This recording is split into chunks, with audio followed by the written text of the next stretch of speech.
안녕하세요. 지난 시간에 이어서 대한민국 최고의 강연 최강 1교시에서 강연을 맡은 인지심리학자 김경일입니다. 네.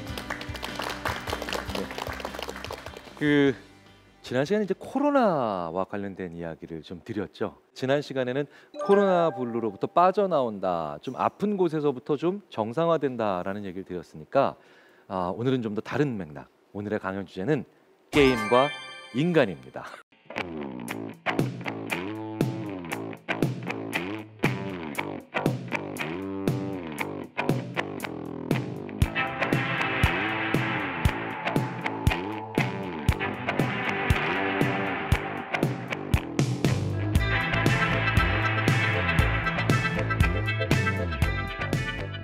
우리 인간에게 있어서 게임이라고 하는 것이 어떤 의미인지, 우리가 단순히 스마트폰 가지고 하는 이런 게임 말고 이런 게임적인 요소가 우리 인간의 삶에서 얼마나 중요한지 그 말씀을 드려보려고 하는 겁니다. 우리가 좀 더 게임적 요소를 이해하고, 그리고 우리가 지금 힘들게 하는 일, 그리고 지금 재미없게 하는 공부들을 조금 더 게임적인 요소를 통해서 더 재미있게 할 수 있는 그런 사회나 그런 환경을 우리가 스스로 만들어 볼 수 있는 그런 고민들을 해보자는 뜻에서 오늘 강연을 준비를 드렸어요. 그러기 위해선 우리 인간이 살아가면서 만나는 두 가지 종류의 문제를 먼저 우리가 좀 생각해 볼 필요가 있습니다. 인지심리학자들이 인간은 살아가면서 두 가지 종류의 문제를 만난다.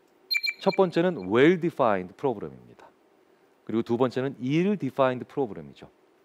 그러니까 well-defined는 좋은 문제, ill-defined는 나쁜 문제? 아니요, 그런 뜻이 아니라 우리가 살아가면서 이런 여러 두 가지 종류의 문제를 만나는데, well-defined는 요소가 잘 규정되어 있기 때문에 눈에 잘 들어오는, 그리고 ill-defined는 그런 요소들이 엉망으로 규정되어 있기 때문에 눈에 잘 안 들어오는, 그래서 약간 더 혼란스러운 그런 문제들이에요.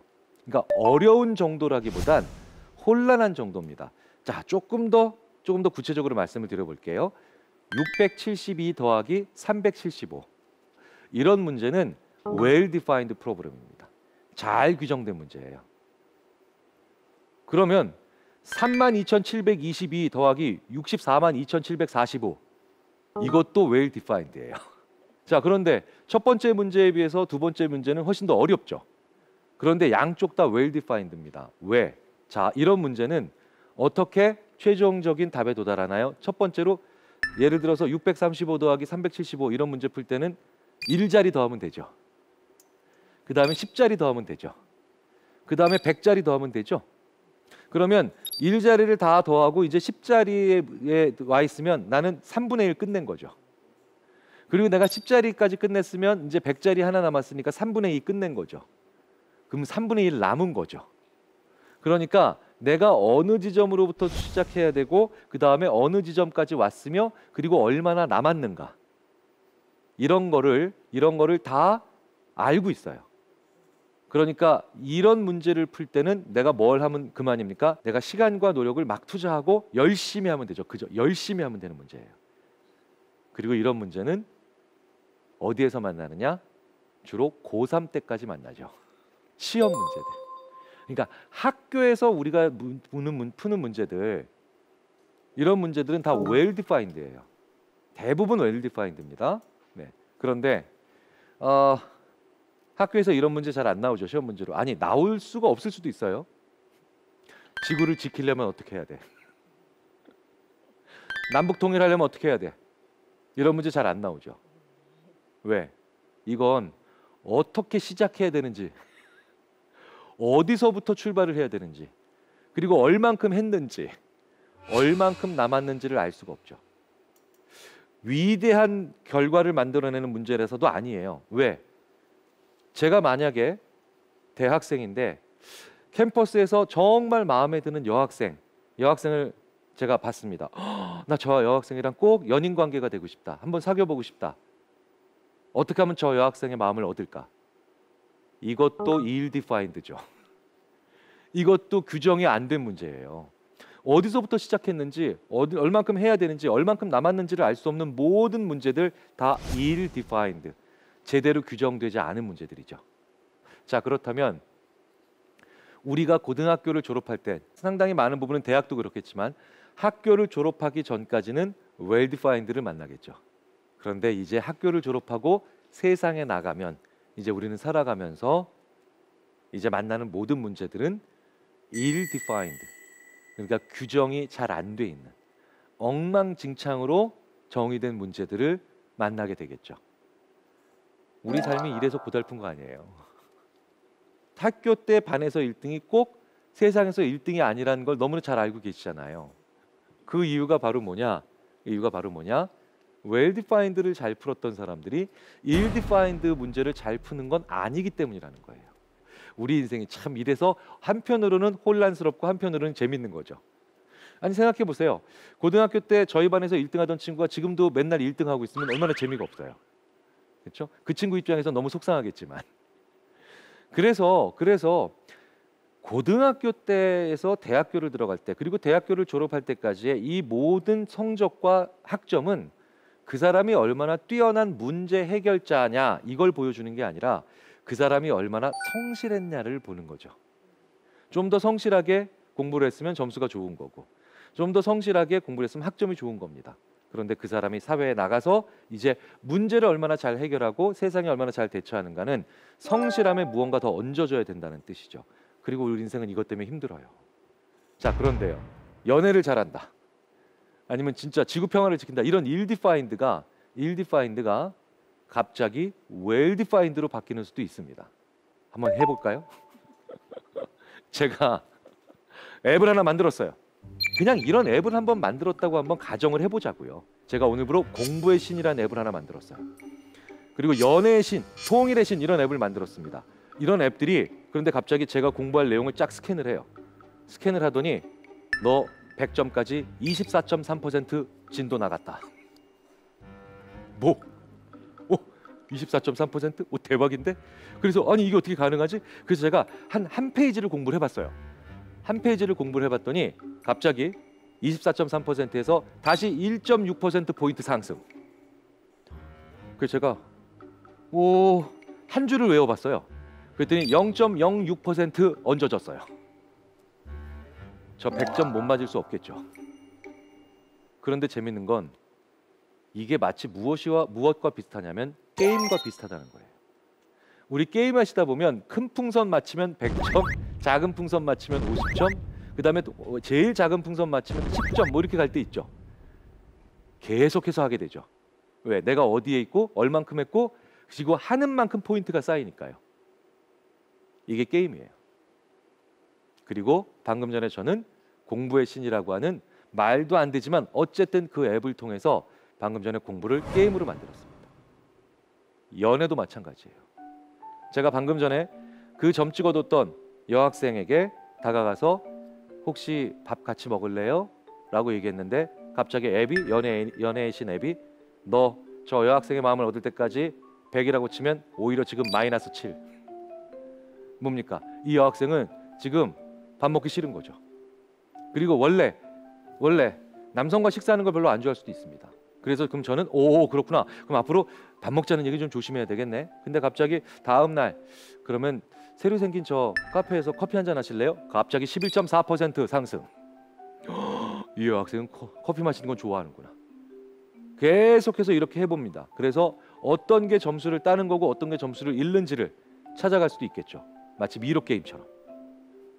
이번엔 진짜 완전히 내가 승부수다라고 해서 자동차 트렁크를 열었는데 풍선이 올라가는 이 이벤트를 했더니 그냥 폭망. 그럼 이거 절대 안 하게 되겠죠. 이러면 연애 못할 사람 없어집니다. 통일도 마찬가지겠죠. 갑자기 엉뚱하게 우리나라 남해안에 있는 어떤 다리를 왔는데 갑자기 분석이 시작되더니 저거 통일까지 2.4% 진척시켰어. 왜? 그게 남북교류를 활성화시킨다는 거예요. 자, 방금 전에 저는 well-defined로 ill-defined를 바꾼 거죠. 이게 바로 우리가 방금 전에 얘기하는 종잡을 수 없는 일에 무언가가 들어가면서 게임처럼 하게 돼서 더 하게 되고 그리고 더 열심히 하게 되며 그리고 문제를 가시화시킨다는 거예요. 제가 방금 전에 말씀드린 게 바로 게임적 요소를 이해하거나 게임적 요소가 들어가서 우리가 지금까지 하기 어려웠거나 막막한 일을 이렇게 바꿔볼 수가 있다는 겁니다. 인간은 그리고 원래 게임을 좋아하니까요. 왜일까요? 제가 어렸을 때 제가 제일 많이 들은 얘기가 이 얘기입니다. 저희 어머니한테 TV 안으로 기어 들어가라. 자, 그만큼 저는 TV를 사랑했죠. 그런데 저의 TV에서 제가 TV를 이제 그만 보게 만드는 사건이 벌어집니다. 바로 이것 때문이에요. 벽돌 깨기. TV는요, 저한테 한 번도 말을 걸지 않았어요. 그리고 TV는 제가 하고 싶은 대로 움직이지 않았습니다. 물론 채널을 돌리기는 했지만 제가 어떤 채널을 돌려도 여전히 걔네들은 이 TV는 그냥 자기가 보여줄 걸 보여줬죠. 그런데 어느 날 갑자기 TV랑 똑같은 화면인데 제가 다이아를 돌리니까 제가 움직인 만큼 뭐가 움직이는 그런 사건이 벌어진 거예요. 저 진짜 신기했어요. 그리고 이제 제가 무언가를 맞추는 것까지도 경험하게 되죠. 인베이더입니다. 갤러그, 제비우스, 엑스리온, 그리고 테트리스로 저의 70년대와 80년대는 이제 TV에서 일정 부분의 시간을 게임을 하는 그런 시간을 보내기 시작합니다. 저는 왜 게임을 그렇게 좋아했을까요? 왜 게임에 이렇게 빠져 살았을까요? 저는 얘네들로부터 무언가를 받았기 때문이에요. 메시지를. 아까 그 공부의 신 아니면 통일의 신 혹은 연애의 신처럼 내가 하는 행동이 어느 정도의 의미가 있고 어느 정도의 길을 왔는지를 보여주는 시스템을 처음으로 만난 겁니다. 이 게임까지 가기 위해서 인간이 걸어가는 길이 있어요. 그게 바로 첫 행위가 바로 장난입니다. 도마뱀은 장난을 치지 않아요. 그만한 고등동물이 아니기 때문입니다. 그런데 재미있게도 인간 옆에 있는 포유류 중에 지능지수로는 인간 다음으로 똑똑한 건 아니지만 꽤 인간의 세계를 이해하고 있는 개는 장난을 칩니다. 개를 키워보신 분들은 이런 얘기를 하실 수 있죠. 나를 막 물려고 하는데 살짝 물어요. 그럼 제가 너 나한테 왜 이렇게 공격적인 행동을 하니? 이렇게 얘기하지 않고 너 장난치고 싶구나. 재밌는 건 장난을 쳐야 이제 고등동물의 시작입니다. 하찮게 일을 실없이 하거나 심심풀이 삼아 함. 이게 장난의 정의거든요. 그러니까 이 장난을 치면 먹을 게 떨어지는 것도 아닙니다. 네, 내가 내 안전을 지키기 위해서 어떤 생산적인 행동을 하는 게 아니에요. 그런데 왜 장난을 인간은 치기 시작할까요? 이때부터 바로 뭐냐? 내가 어떤 존재인지 의미를 알아내는 것도 중요하기 때문이에요. 이 하찮은 일을 하면서 장난을 하면서 인간은 그래서 재미있게도 이런 여러 가지 무의미한 행동들을 하는데 여기서 쾌감을 느끼기 시작합니다. 저 많은 포스트잇으로 자동차를 뒤덮기도 하죠. 그런데 이 장난을 하기 시작하는데 장난이 시작되는데 장난으로만 끝나면 이제 우리는 어떻게 얘기를 합니까? 아이가 혹은 성장하지 않는다, 어린아이로 머문다 이런 얘기를 하게 되죠. 그래서 장난을 하기 시작하면 그 다음에 무엇을 하기 싫으냐? 장난에서 그치지 않습니다. 장난만 계속하면 이건 분명히 문제가 있는 거예요. 이 장난이 끝나면 이제 놀이를 시작해요. 근데 놀이의 정의가 뭔지 아세요? 이제 여러 사람이 모여 즐겁게 논다예요. 즉 여러 사람이라는 요인이 들어가요. 참으로 재미있게도 아이가 태어나서요. 어느 정도 이렇게 장난을 치고 에헤 막 이런 일을 하다 보면 갑자기 꽤 많은 부모님들이 이야 이게 우리 애가 나중에 사람 구실을 할까? 혹은 이런 걱정을 하신다고 합니다. 하지만 걱정하실 필요 없죠. 아이는 이제 놀이를 시작합니다. 놀이를 시작한다는 건 무슨 뜻입니까? 여러 사람이 모여서 이제 다른 친구들과 놀이를 시작한다는 거예요. 이 다른 친구들과 놀이를 시작한다는 건 바로 뭐냐면 바로 모이기 시작한다는 거죠. 그리고 그 모이는 게 시작되면 오락을 하기 시작합니다. 몸의 피로를 풀고 기분을 좋게 하기 위해 하거나 보며 즐기는 일. 자, 그런데 이렇게 장난, 놀이, 오락에서 멈추면 그게 바로 우리가 걱정하는 게임 중독입니다. 여기서만 끝나는 거예요. 그런데 이 게임은요, 규칙이 존재합니다. 규칙을 정해놓고 승부를 겨루거나 유희를 목적으로 하는 놀이인데 여기서 뒤에 유희에다 초점을 맞추면 여전히 이 전까지의 오락에서 끝나지만 하지만 규칙성에 만약에 초점을 맞추면 이제 그런 게임적 요소를 이해하기 시작하는 거예요. 그래서 저는 이 규칙이란 말에 한번 주목을 해보고 싶습니다. 그래서 게임은요, 오락과 구분이 돼야 되고요. 그리고 더 중요한 건 우리가 얘기하는 노름과 구분이 돼야 됩니다. 노름은 뭡니까? 사행성 오락이죠. 그런데 게임은 뭡니까? 규칙을 정해놓고 무언가를 열심히 하게 만드는 패턴을 우리가 인식하는 거예요.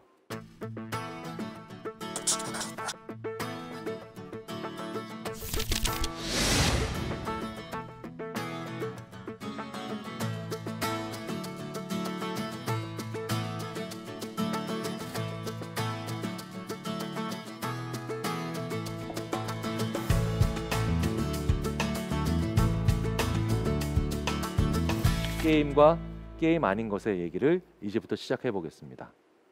규칙대로 하는 것. 이것만 있으면 일과 공부예요. 공부에서 2 곱하기 2는 4죠. 그런데 여기에서 4라고 하는 것을 얘기하면 정답이고 그래서 내가 점수를 받죠. 그건 게임과 다르지 않습니다. 그런데 말씀드렸다시피 이 규칙대로 하는 것에서 피드백이 없으면 그게 공부와 일이에요. 그래서 아까 공부의 신은 게임이지만 우리가 일반적으로 하는 공부는 게임이 아닌 겁니다. 참으로 재밌게도요. 보통 한 학기에 우리가 2번 시험을 봅니다. 그 2번 시험에 그 2번의 고통을 우리가 뭐라고 부르나요? 중간고사와 기말고사라고 부르죠. 시험 보실 때 즐거우셨어요? 즐겁지 않았습니다. 네. 시험이 즐거우면 이건 정말 문제가 있는 사람입니다. 근데 재밌는 건 많은 연구에서 한 학기가 4개월이라고 했을 때 이렇게 2달에 한 번씩 시험을 보면 그러면 나는 이 2달 동안 시험 본 걸 마지막에 피드백을 받는 게 되는 거죠. 근데 재밌게도요. 일주일에 한 번 시험을 보면 어떨까요? 끔찍할 것 같으시죠? 정말 끔찍할 것 같으시죠? 매일 보면 어떨까요? 정말 지옥 같으실 것 같으시죠? 재밌는 건 그 학기가 얼마나 고통스러웠는가는 시험의 횟수가 증가하는 것과 오히려 비례하지 않더라는 거예요. 왠지 아세요? 피드백을 자주 받거든요. 그래서 꽤 많은 경우에 사관학교라든가 아니면 그 외에 다른 학교 시스템에서 시험을 2달에 한 번 이렇게 어쩌다 한번 꽝 보면서 강한 고통을 남기고 있을 때 우리가 학생들이 더 시험을 싫어하고 시험을 자주 보는데 그때마다 점수를 받는 그 과정에서 학생들은 의외로 익사이팅한데 의외로 흥미진진한데 의외로 학기가 생동감 넘치는데 이런 얘기들을 하더라는 겁니다. 물론 그 과정에서 시험만 존재하는 건 고통이겠죠. 그런데 왜 이런 일이 벌어지는지 아십니까? 스코어를 자주 받거든요. 스코어를 내가 자주 검토할 수 있거든요. 그 과정에서 묘미가 생기더라는 거예요. 자, 그렇기 때문에 이 인간이 피드백을 어느 지점에 받고 얼마나 받느냐는 엄청나게 중요합니다. 자, 피드백이 어느 지점에 들어가느냐가 얼마나 사람을 많이 바꾸는가를 보여주는 실험 하나 보여드릴게요. 양초를 벽에 고정하셔야 됩니다. 촛농이 떨어지면 안 돼요. 테이블 위에 있는 물건들은 어떤 걸 이용해도 좋습니다. 어떻게 하면 이 문제를 해결할 수 있을까요? 이거 의외로 어려워요. 네? 벽에, 그러니까 이제 대부분 벽에 붙인다는 생각을 하십니다. 그래서 벽에 이렇게 딱 붙이고 촛농을 이렇게 세로로 계속해서 성냥으로 계속 그려서. 근데 이게 또 저희가 그렇게 만만하게 해놓질 않았습니다. 그래서 이 초가 길기 때문에 뚝 하고 떨어집니다. 계속해서 떨어져요. 실제로 어떤 대학에, 어떤 미국의 명문 대학 혹은 한국의 명문 대학에서 이걸 하더라도 양초가 계속해서 뚝 하고 떨어지고 뚝 하고 떨어져서 학생들이 무지하게 약 올라옵니다. 30분 넘어가도 해결 못하는 학생들의 비율이 70%가 넘습니다. 그런데요, 이 문제 어떻게 해결하는지 아십니까? 이렇게 해결하면 됩니다. 네, 이렇게. 근데 이걸 진짜 못해요, 학생들이. 왜냐? 이 전장면이 앞정이 상자 안에 들어가 있었잖아요. 앞정이 상자 안에 들어가 있었기 때문에 앞정을 한번 비워내 볼 생각을 누구는 못하는 거예요. 그래서 이 문제를 해결하는 걸 그렇게 어려워하는 겁니다.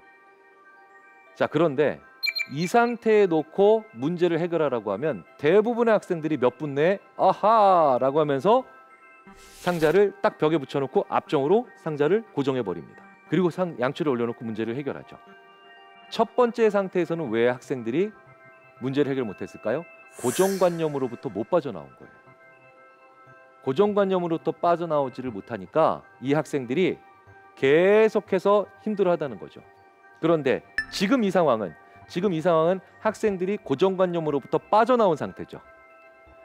빠져나온 상태가 되니까 그 다음에 문제를 해결할 수 있는 여지가 생기는 겁니다. 자, 우리가 이걸로부터 알아낼 수 있는 첫 번째 교훈은 뭡니까? 아, 고정관념으로부터 빠져나오는 건 참 힘들구나. 이걸 첫 번째로 알아낼 수가 있겠죠. 근데 두 번째 더 재밌는 실험이 있죠. 이 상태에서는 너 이거 잘하면 내가 상금 줄게.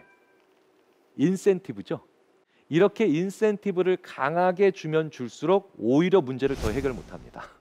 그러니까 오히려 고정관념으로부터 빠져나오기 전까지는 금전적 인센티브를 주면 강하게 약속하면 약속할수록 오히려 더 못하다라는 거예요.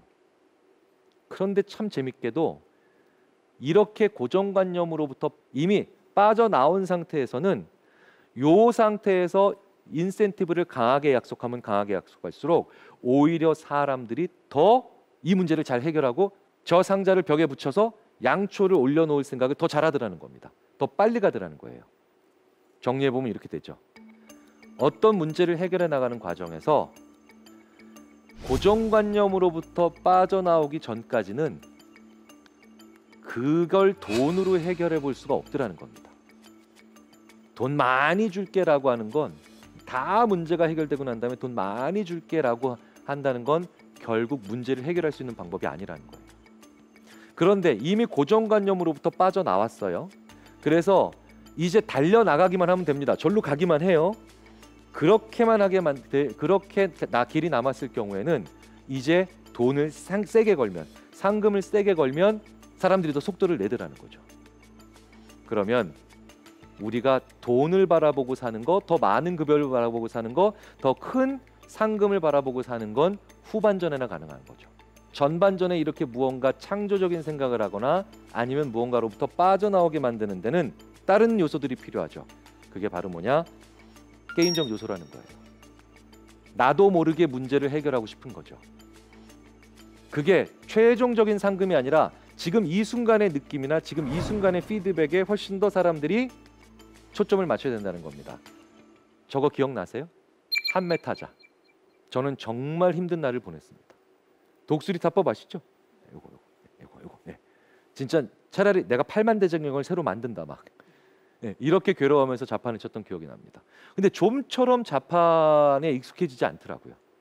그런데 어느 날 갑자기 그 아래 한글 메뉴에 한메타자라는 게 있고 베네치아라는 곳이 있으며 거기서 갑자기 뭔가가 단어가 떨어져요.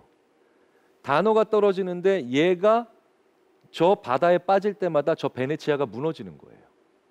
어라? 이거 봐라. 라고 하면서 저는 저 베네치아가 물에 잠기지 않게 하기 위해서 계속해서 저거를 하기 시작했고, 그리고 난 다음에 어느 순간 저는 갑자기 일주일 후에 제가 1분에 수십 타 수백 타를 치는 놀라운 경지에 이르렀다는 걸 발견합니다. 그런데 이렇게 해서 그렇게 1년 동안 대학교 3, 4학년 때 열심히 해도 안 익혀지던 자판을 이렇게 1, 2주 만에 능숙하게 다루고 난 다음에 저는 약간의 배신감을 느꼈어요. 이거 뭐지? 내가 아래 한글과 컴퓨터에 내가 지금 당한 것 같은 느낌. 그런데 저는 그 다음에 또 마이크로소프트에 당하게 되죠. 이것 때문에.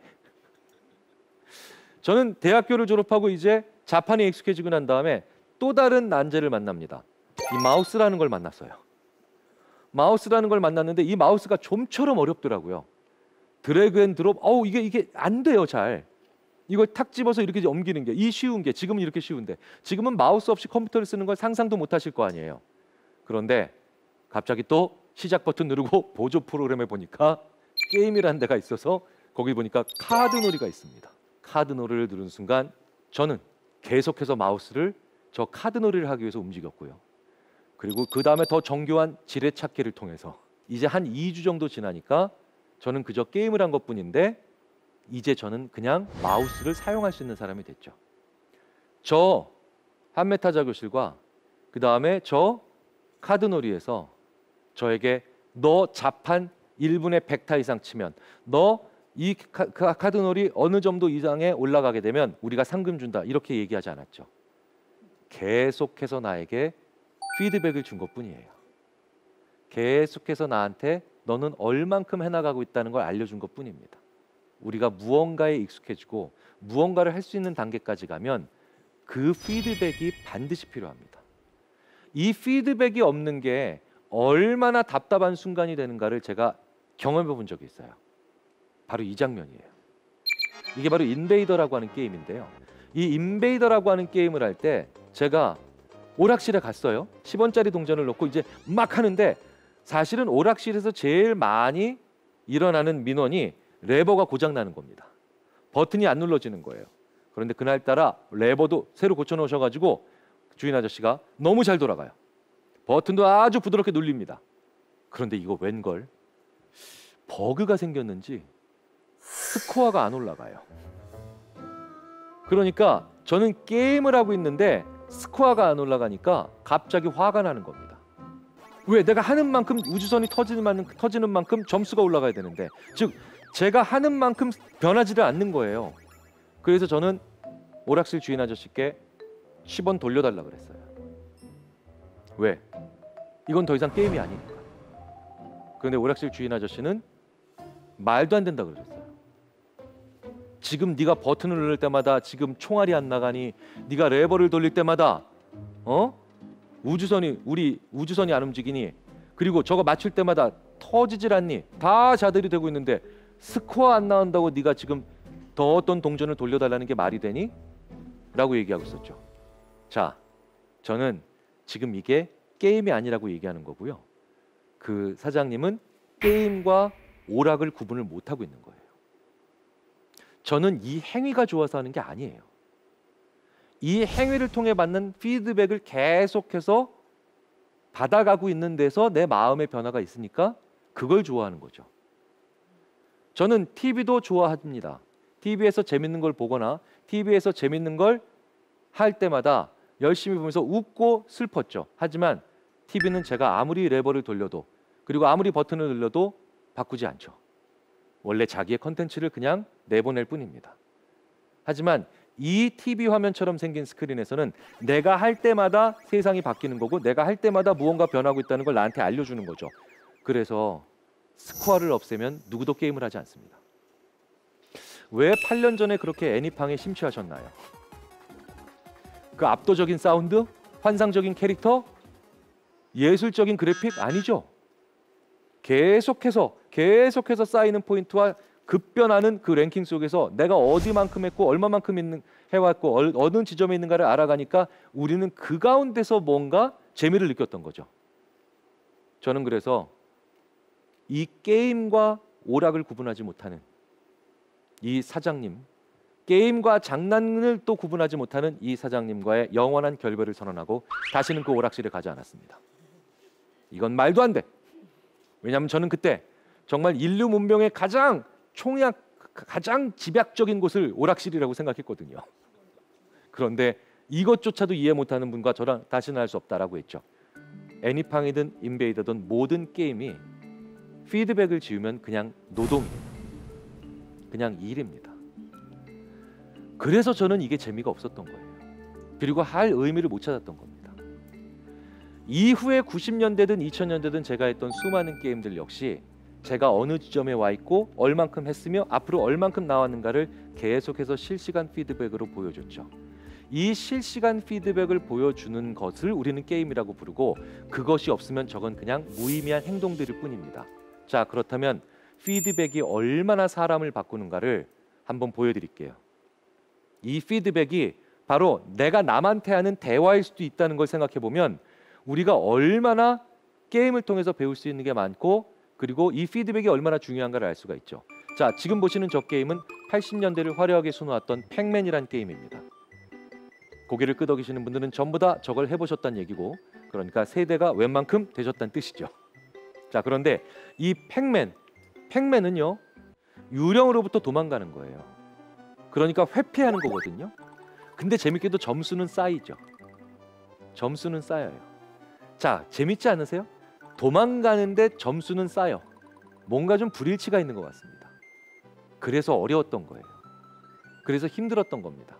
잘 안 됐던 거예요. 왜? 내가 해야 되는 동작은 회피인데 점수는 쌓이고 있으니 접근하고 싶어지거든요. 자, 그런데 이 피드백을 한번 바꿔봅니다. 제가 개발자 한 분에게 부탁해서 실제로 어떤 기업에서 시연까지 해드렸어요. 점수를 미리 10만 점을 줍니다. 미리 10만 점을 주고 내가 유령으로부터 도망가는 그 거리가 좁혀질수록, 즉 회피를 잘 못할수록 점수도 뺏겨요. 우리가 점수를 뺏기는 결과는 회피하고 싶겠죠. 그러니까 동작도 회피고 피드백의 방식도 회피로 바꾼 거예요. 점수도요 뿅뿅뿅뿅하고 원래 게임처럼 쌓이는 게 아니라 미리 10만 점에서 뺏길 때마다 철커덩 철커덩 철커덩 하면서 가슴 철렁한 사운드로 바꿉니다. 3배 더 잘합니다. 행위의 종류와 그 다음에 피드백의 종류가 서로 호환성 있게 돌아가니까 3배를 더 잘하는 거예요. 근데 문제가 하나 생겼어요. 뭔지 아세요? 재미가 없어졌어요. 금방 그만두자는 거예요. 우리 인생이 이래서 재미있는 겁니다. 어떤 일을 잘하게 만들기 위해서 게임의 요소, 그 행위의 요소와 혹은 일의 요소와 피드백의 요소를 합칠 수도 있죠. 서로 일치하게 만들 수 있습니다. 그런데 그 일치성이 너무 높아지면 이제 흥미와 호기심을 잃어버릴 수도 있더라는 거예요. 너무 뻔한 일이 돼버리니까. 그 사이에 어떤 지점을 찾는 게 우리가 해야 될 일들입니다. 우리가 그 일을 더 잘하게 만드는 게 목적인지 혹은 그 일에 흥미를 가지게 되는 목적인지에 따라서 행위의 종류와 그 다음에 피드백의 종류를 어떻게 변환시키느냐에 따라서 무궁무진한 세계가 펼쳐질 수 있다는 거예요. 그래서 피드백의 종류가 많아지는 사회는 굉장히 중요한 사회입니다. 자, 제가 좀 살이 빠졌어요. 아까 한 분께서도 살이 많이 빠졌다, 피곤해 보인다. 심지어 제가 지금까지 피곤해 보인다는 얘기를 들어본 적이 없는 사람입니다. 워낙 토실토실해서. 그래서 저도 한번 살을 빼보자 라고 했는데 살 뺄 때 진짜 힘든 게 바로 저 BMI 지수를 보시는 겁니다. 저게 제 거예요. 88kg였습니다. 88kg. 그런데 88kg에서 제가 열심히 살을 빼봤습니다. 78kg까지 빼봤어요. 얼마나 각고의 노력을 했겠습니까? 왜 제가 88에서 살을 뺐는지 아세요? 제가 비만이래요. 그런데 조금만 더 찌면 이제 고도 비만이래요. 몇 달 동안 열심히 감량을 하고 운동을 해서 저는 78kg가 됐어요. 엄청난 거죠. 그런데 여전히 비만이에요. 제가 저기서 진짜 화가 나오더라고요. 제가 1978년에 그 오락실에서 느꼈던 분노를 여기서 또 느꼈습니다. 왜 나는 10kg나 이동했는데 스코어에는 변화가 없는 거죠? 갑자기 살을 빼고 싶다라는 게 아니라 그냥 다시 10kg 찌우고 싶다는 생각까지 들더라니까요. 그런데 그때 게임을 이해하고 있었던 다른 심리학자 한 분이 저한테 이럽니다. 너 이제 더 이상 살 못 뺄 것 같지? 이건 말도 안 돼. 그리고 어떻게 이 세상의 인간을 5종류로 나눠? 그런데 그 심리학자가 저한테 이렇게 얘기하죠. 게임으로 바꿔봐. 그게 무슨 얘기인가 했어요, 저는. 그런데 다른 얘기가 아니더라고요. 다이어트 체중계를 사래요. 다이어트 체중계를 사니까 체중계가 문제가 아니라 체중계에 연결된 스마트폰의 앱이 절묘하더라고요. 저는 BMI라고 하는 전혀 게임적이지 않은 그 피드백 시스템 내에서 무려 10kg나 감량하는 노력을 했고 여정을 거쳤지만 전혀 변하지 않는 급간 내에서 완전 비게임적인 상처를 받았죠. 그런데 여기에 보니까 하루의 저의 상태와 저의 걸어온 길 그리고 얼만큼 했고 얼마나 남았는가를 보여주는 게임 스코어가 무려 10종이 넘게 나오더라고요. 그래서 저는 재미있게도 체중에서 상처받고 체질량에서 게임 즐기며 체질량에서 다시 변화 없으면 주행 숫자나 주행 거리나 아니면 운동 횟수에 여전히 그러니까 동기부여를 받습니다. 그리고 정 안 되면 하루에 몇 번 얼마나 서 있었냐를 보고도 또 흐뭇해하죠. 그럼 이렇게 되면 저는 어떻게 됩니까? 동기부여라는 게 되죠. 그래서 저는 4kg를 더 빼서 이제 74kg에 들어와 있고요. 그래서 저는 5년 전에 샀던 32 허리 사이즈 바지를 드디어 다시 꺼내서 입을 수 있는 행복감을 누리고 있죠. 바로 이게 게임적 요소를 이해하는 사람들이 만들어낸 제품을 통해서 우리가 좀 더 지혜롭게 그리고 원활하게 삶을 살아가는 겁니다. 우버도 마찬가지죠. 우버가 왜 성공했을까요?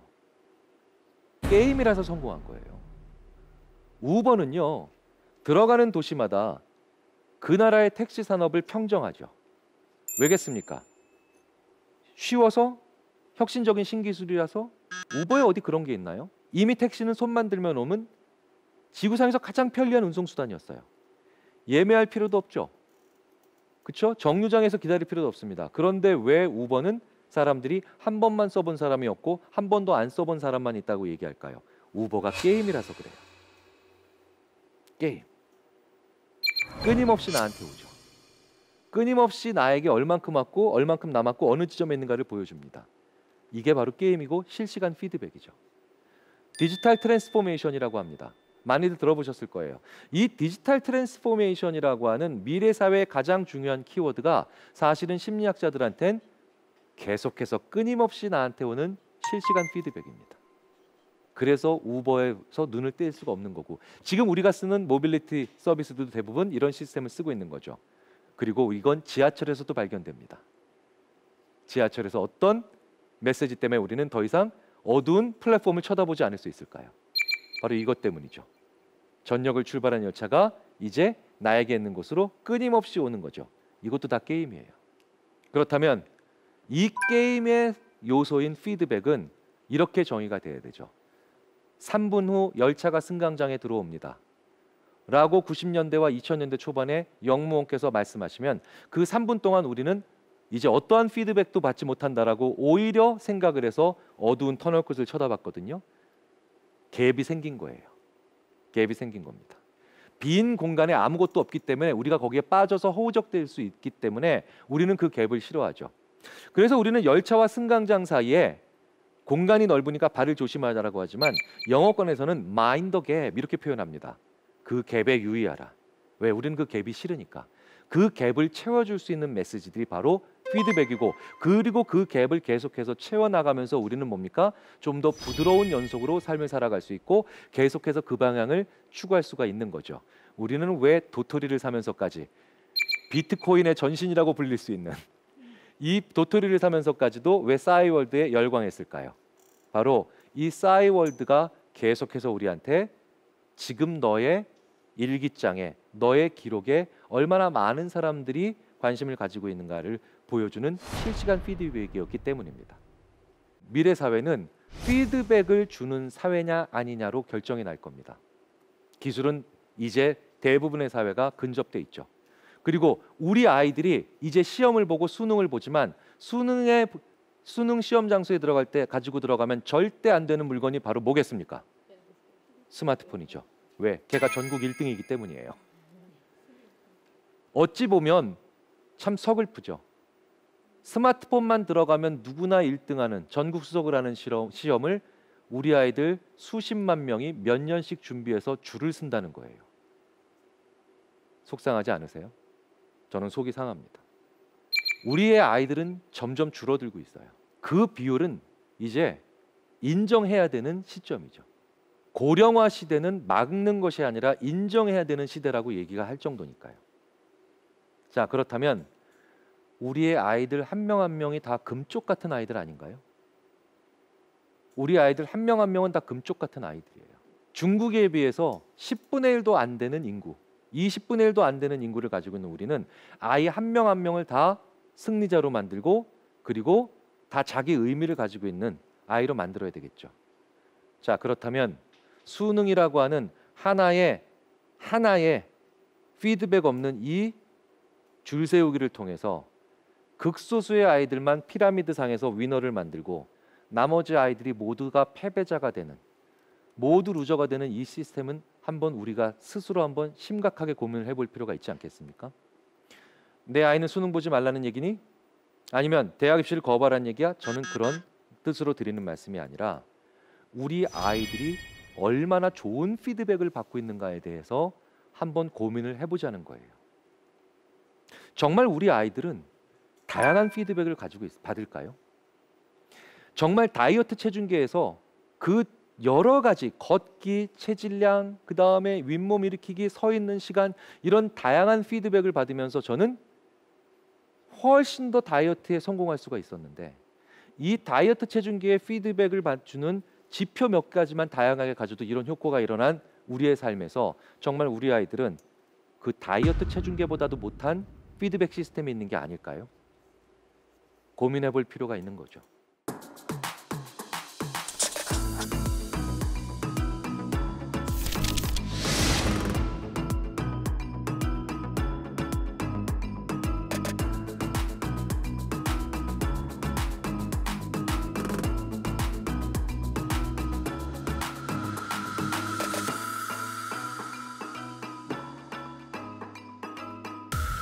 제가 즐겨 쓰는 화법이 있어요. 그리고 이 화법은 심리학자들이 얘기하는 굉장히 중요한 사람의 본질을 얘기해주고 사람을 훨씬 더 지혜롭게 만드는 화법입니다. 타고난 의지력이 아닌 그 사람의 전략에 칭찬하는 겁니다. 김대리 자네 요즘 금연에 성공하고 있다며? 정말 놀라운 의지력이군. 어떻게 이렇게 노력을 잘하고 있는 거야? 이것보다 김대리 자네 요즘 금연에 성공하고 있다며? 방법이 뭐야? 두 번째가 훨씬 더 좋은 대화법이죠. 왜? 타고난 노력과 의지력이 아닌 그 사람의 전략에 대한 대화를 하기 시작하면 그러면 피드백을 서로 주고받을 수 있는 대화가 됩니다. 이렇게 해봤더니 요만큼이 되고요. 요렇게 방법을 바꿨더니 요렇게 괜찮아지더라고요. 라고 하는 피드백에 관련된 대화가 이제부터 시작되기 때문이에요. 열심히 공부해서 좋은 점수를 받은 건 분명히 중요한 의미이지만 어떤 결과가 좋게 나왔을 때 너는 어떻게 그런 좋은 결과를 받았니? 너의 방법은 무엇이니? 라고 물어보는 부모와 선생님이 필요하지 않을까 생각이 든다는 거죠. 우리는 어떤 사람이 좋은 결과를 받아들이면 그 사람의 노력에 칭찬합니다. 물론 이것도 나쁜 칭찬 방법이 아닙니다. 왜? 재능보단 낫거든요. 재능에 칭찬받은 사람은 결과가 안 좋을 것이 예상되면 노력을 하지 않음으로 인해서 오히려 자기 재능은 여전히 있었다라는 별명을 하고 싶어 합니다. 그래서 아이를 망치려면 재능에 칭찬하면 되죠. 더 쉽게 말씀드릴까요? 머리 좋다라고 하시면 됩니다. 그런데 그 재능이 아닌 노력에 칭찬하면 아이는 최소한 열심히 할 수 있는 사람이 됩니다. 노력에 칭찬받으면 결과가 나쁘지 않아도 노력했다라는 것을 인정받으면 나는 상처받지 않으니까요. 하지만 노력에 충분히 칭찬하셨다면 이젠 방법에 칭찬을 하셔야 됩니다. 너는 어떤 방법으로 그 좋은 결과가 나왔어? 라고 하면서 사람들은 이제 노력의 단계를 뛰어넘어서 이제 나의 방법은 이거야 라고 얘기를 시작하면서 그 방법의 다양함과 그 방법의 섬세한 변화에 의해서 추이와 그 다음에 그 세부적인 결과와 변화를 얘기하는 피드백적인 대화를 하기 때문이에요. 저는 이제 우리나라가 노력의 신화에서 벗어나야 된다라고 생각을 합니다. 노력은 중요한 가치고 노력은 우리 삶을 혹은 우리 인생에 있어서 굉장히 어느 지점까지 사람을 올려놓게 만드는 중요한 원동력이죠. 하지만 노력이 모든 걸 해결하지 않는다는 걸 잘 알고 계시죠. 그러면 한 단계 더 올라가기 위해서 우리는 이제 그 사람과 특히 나보다 어린 사람과 당신의 성공은 어떤 방법을 통해서 이루어졌는가에 대한 훨씬 더 게임적 대화와 피드백에 기반한 대화를 시작해야 된다고 생각합니다. 테크니온 이스라엘 공과대학의 나이라 뮤지처 교수와 그 다음에 아나트 라파엘리 교수라고 하는 사람이 있습니다. 이 두 사람이요, 자기 연구실에 전화를 걸어서 연구 업무에 관련된 통화를 해야 되는 사람들을 아주 재치 있게 그리고 짓궂게 기다리게 합니다. 세 그룹으로 나눴어요. 첫 번째 그룹에게는 그냥 기다리라고 죄송하다 그랬어요. 조금만 기다리시라고. 그 다음에 두 번째 그룹에게는 아름다운 음악을 틀어줬습니다. 기다리는 동안. 세 번째 그룹에는 6사람 남았다고 알려줬어요. 피드백을 줬습니다. 자, 그런데 어느 그룹이 가장 오랫동안 기다려줬을까요? 두말할 필요 없이 세 번째 그룹이죠. 그런데 더 재밌는 건 두 번째 그룹보다 첫 번째 그룹이 먼저 끊었다는 겁니다. 첫 번째 그룹은 미안하다, 기다려라였어요. 그리고 두 번째 그룹은 말도 안 하고 그냥 음악만 들려줬어요. 그런데 오히려 첫 번째 조건에서 사람들이 더 빨리 끊었다는 거죠. 우리 젊은 친구들이 참을성이 없는 게 아닙니다. 우리 젊은 세대가 피드백을 못 받기 때문에 음악을 듣는 것보다도 못한 말을 지금 우리 기성세대로부터 듣고 있기 때문에 버티지 못하는 게 아닐까요? 힘들어하는 게 아닐까요? 그렇다면 이제 우리는 더 좋은 환경, 더 좋은 조건을 만들어 주는 것도 중요하겠지만 이제 우리의 자녀 세대들에게, 우리의 후배 세대들에게 어떤 피드백을 주어야 되는가, 그리고 어떤 피드백을 줘야 이들로 하여금 좀 더 앞으로 나가게 할 수 있는가를 고민을 해봐야 됩니다. 은행에서 줄 서시면 몇 명 남았다 대기표에 번호가 있죠.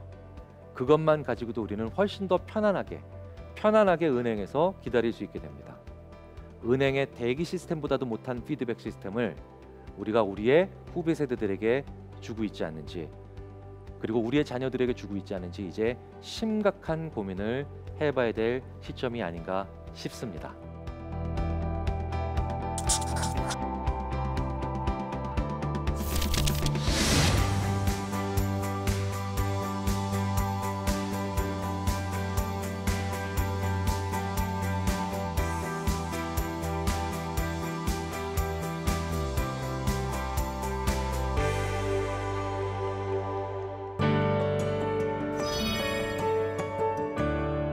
게임과 일의 차이는 피드백이 결정한다. 피드백이 아예 없으면 그건 정신적이든 육체적이든 중노동입니다. 그런데 피드백이 존재하면 이제 사람들은 할 수 있는 일이 될 겁니다. 그리고 그 피드백이 아주 정교하고 재치 있게 제시된다면 게임처럼 할 수 있는 일이 되겠죠. 모든 청소년들과 어린이들이 자기의 적성에 맞는 게임적인 일들을 자기 인생에서 계속해서 펼쳐나갈 수 있는, 그래서 5천만 국민 한 사람 한 사람이 누구도 루저가 되지 않고 보석같이 빛나는 그런 사회가 되었으면 좋겠습니다. 지금까지 대한민국 최고의 강연 최강의 1교시 김경일이었습니다.